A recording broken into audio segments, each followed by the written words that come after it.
What if I was to tell you that you're breathing wrong? For the past 30 days, I've been taping up my mouth so I can only breathe through my nose. And in today's video, I'm going to be explaining why, the dangers of mouth breathing, and my experience over the past 30 days. So I was always under the assumption that our mouth was for breathing and our nose was for sniffing and smelling. However, I was completely wrong.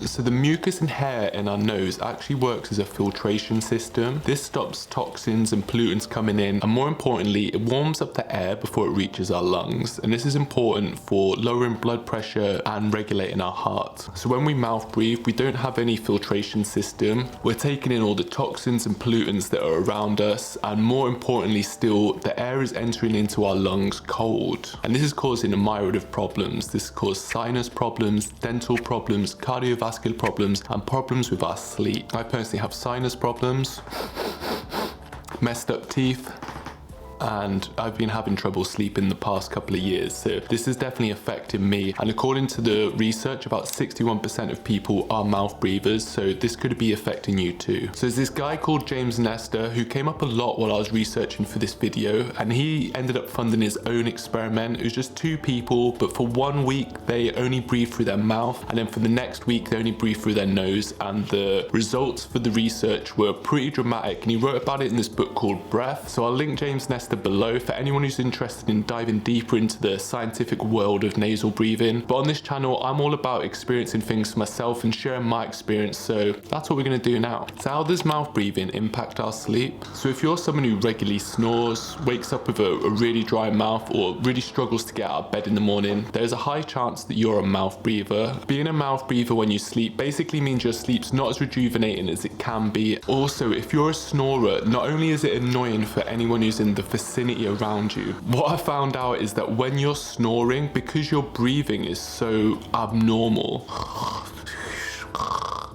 your body sporadically wakes yourself up throughout the night. Like, you won't remember being awake, but it stops you from going into deep sleep. So if you're someone who snores, you're never getting the full REM sleep needed to feel rejuvenated in the morning. So what is the solution? The hug and roll. Okay, this isn't actually the solution, but this is a bonus tip if your partner snores, and I've used this previously in the past myself. Remember the episode of Friends when Ross does the old hug and roll? If your partner's a snorer, then I'm pretty confident that they'll be sleeping on their back, because I'm pretty confident it's very difficult to snore when you're on your side or face down. So what I used to do, or I've used in the past, is the hug and roll technique. If you hug them and then roll them onto their side, that usually stops them from snoring, and you can get a good night's sleep. So you're welcome. Hug for her. Roll them onto their side. The actual real solution would be is to get them to use mouth tape, so they have to breathe through their nose throughout the night, as you can't snore with your mouth closed. Now there's lots of mouth tape you can get online. I got a couple myself to try out some different ones. I got these crisscross ones. I never knew which way they go. Well, I put them like this.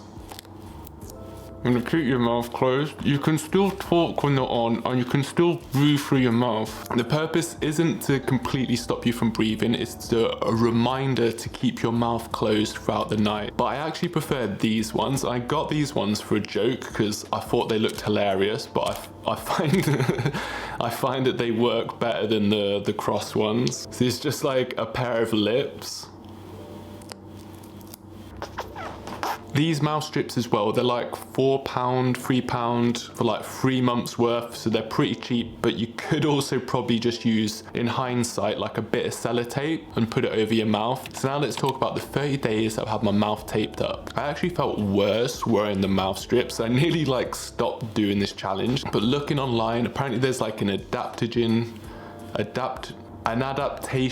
period, but after about a week I definitely noticed a difference. I noticed that I wasn't thirsty in the morning. I always literally used to wake up and go straight to the sink and get a pint of water and down it, and I just thought that was normal. That's what everyone did. And it wasn't until I started doing this experiment that I realized that must be because my mouth's so dry in the morning. And I did feel like my sleep was a bit better, but to sit here and say my sleep was completely transformed, would be pushing it a bit far. I did find that it helped me fall asleep faster. I usually like to read a book for 20 minutes before I go to sleep, and I put them on as I'm reading the book, and because when you're wearing the mask you want to yawn, it seems to make me really tired because I'm continually yawning but with my mouth taped up.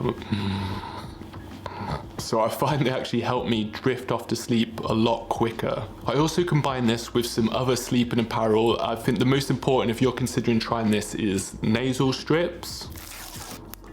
But they basically pull your nostrils open and help you to breathe more throughout the night. So the fact that you are taping your mouth closed, this will help you breathe better. These are also pretty cheap. I think they're like £4 or £5 for 40 days worth. Other stuff I like to use to enhance my sleep is wax earbuds, an eye mask, and I also like to have a fan pointing on me because I look so hot when I'm trying to sleep. So now we know how to nasal breathe when we're sleeping. All we need to do is nasal breathe throughout the day. And this one's pretty simple because all you need to do is close your mouth, because it's hard to breathe through your mouth when your mouth's closed. I did also stumble across something called mewing, which could be a separate video in its own right, but in simple terms it's basically putting your tongue on the roof of your mouth. I actually even bought a tool to help me do this while I'm sat on my desk. However, this is definitely not necessary. So it's just these little rubber donuts, and you put it in your mouth.